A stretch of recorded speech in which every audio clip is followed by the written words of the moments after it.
쌈딱 이준석. 이준석 국민의힘 대표는 친하게 지내는 사람이 없는 것 같아요.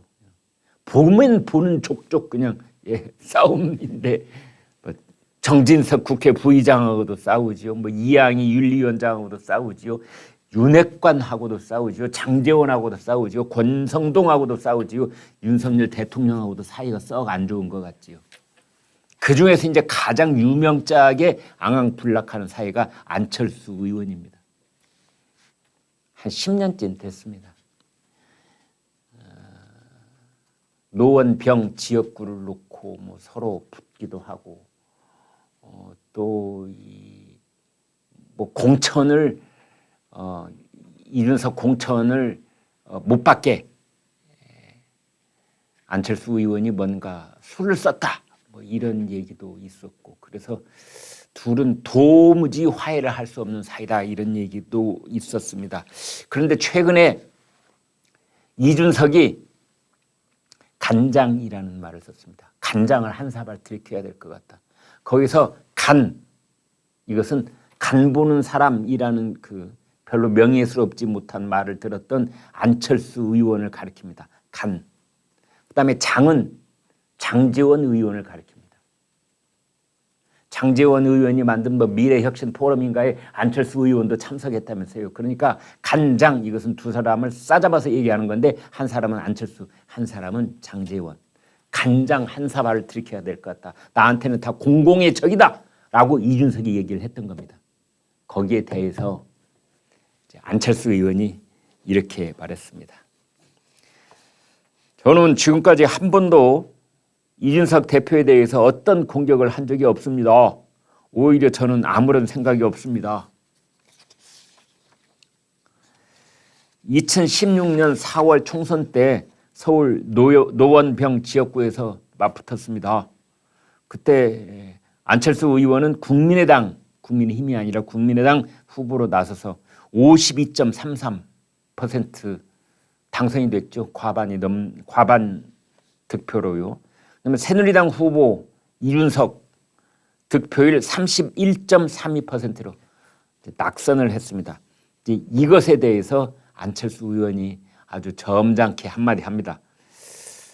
본인 나름대로 그때 패배에 대한 상처가 있을 겁니다.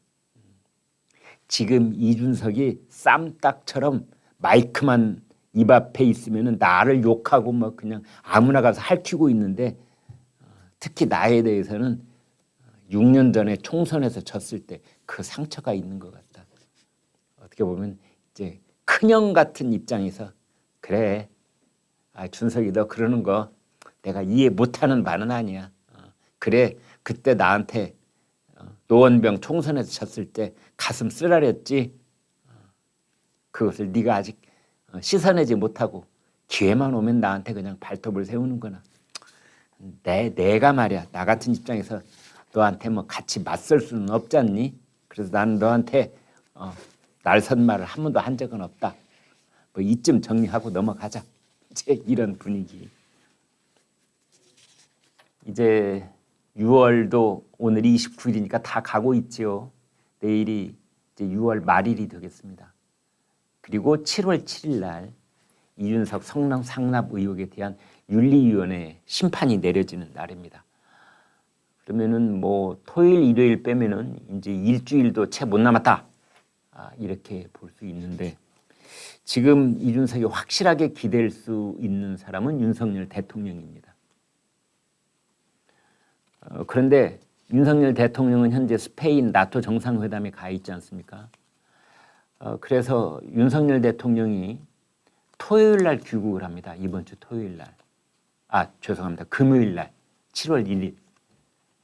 귀국을 하면 어떻게든 그 이준석은 윤석열 대통령을 만나고 싶어 할 겁니다. 그런데 이 국민의힘의 그 내부 사정을 잘 아는 핵심 관계자들이 이렇게 말하고 있습니다. 이준석 대표가 최근에 윤석열 대통령에게 면담 신청을 했지만 윤석열 대통령이 이를 거부했다. 그 뒤로 윤석열 대통령은 이준석 대표에게 말하기를 앞으로 만남을 요청할 경우에는 정확한 의제나 그 사유를 사전에 밝혀달라라고 통보를 했다. 정치권 일각에서 제기됐던 윤석열 대통령과 이준석 대표의 만찬 회동설은 6월 중순경에 저녁밥을 함께 먹었다에 관한 이런저런 얘기들이 있었지 않습니까? 그건 사실이 아니었다. 그러니까요.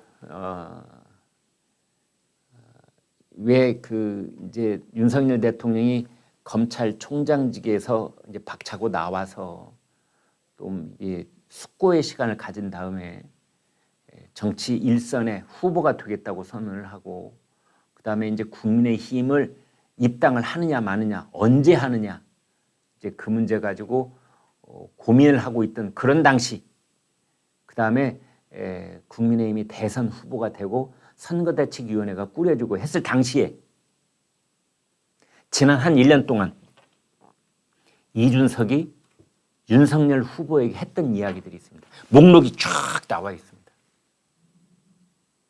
그리고 여러분 기억하실는지 모르겠어요.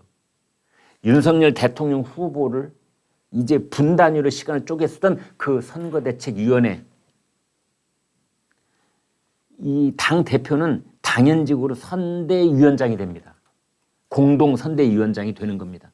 이준석 대표는. 그런데 여러분 기억나시죠? 이준석 대표가 그 윤석열 선대위원장 그 선대위원회를 2번이나 박차고 도망갔었습니다.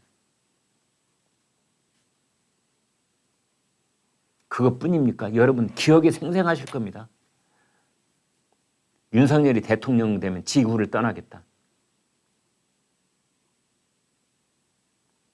그 다음에 원희룡 전 제주지사하고 전화통화해서 그랬다면서요. 윤석열 저거 곧 정리될 것이다. 물론 나중에 부인하기는 했습니다. 윤석열이 정리된다는 것이 아니라 이런저런 갈등이 정리된다 라고 말했다는 건데 그때도 녹취록 공방이 아주 거셌었죠. 원희룡 전 제주지사는 아니야. 윤석열 후보 곧 정리될 거라고 말한 게 확실해. 그렇게 맞붙었지 않습니까? 그러면 여러분 입장을 바꿔서 여러분께서 윤석열 대통령이라고 한번 생각을 해보시겠습니다. 쉬 잊어버릴 수 있겠습니까?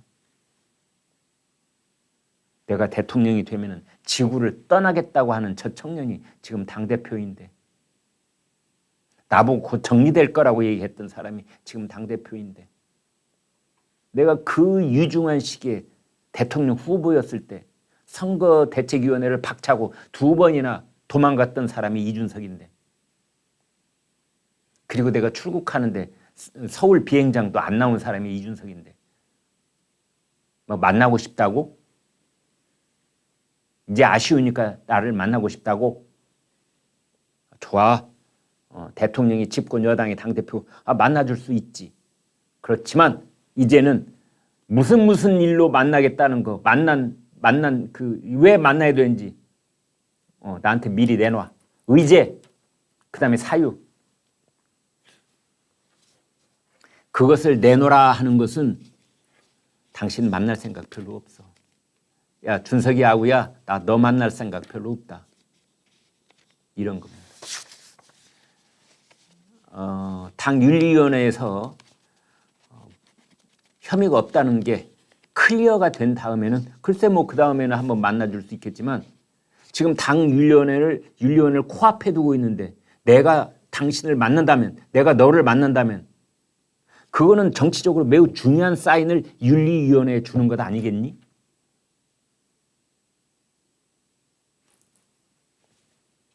자 그러면 성상납 의혹에 관해서는 한마디도 한다. 무슨 얘기야? 그런 의혹들을 다 제치고 지금 대통령을 만나서 황급하게 논의해야 될 게 뭐지? 그거 써가지고 와. 써서 미리 보내봐 한번. 나중에 내가 판단할게. 지금 이런 얘기까지 오고 있다. 이제 그런 겁니다.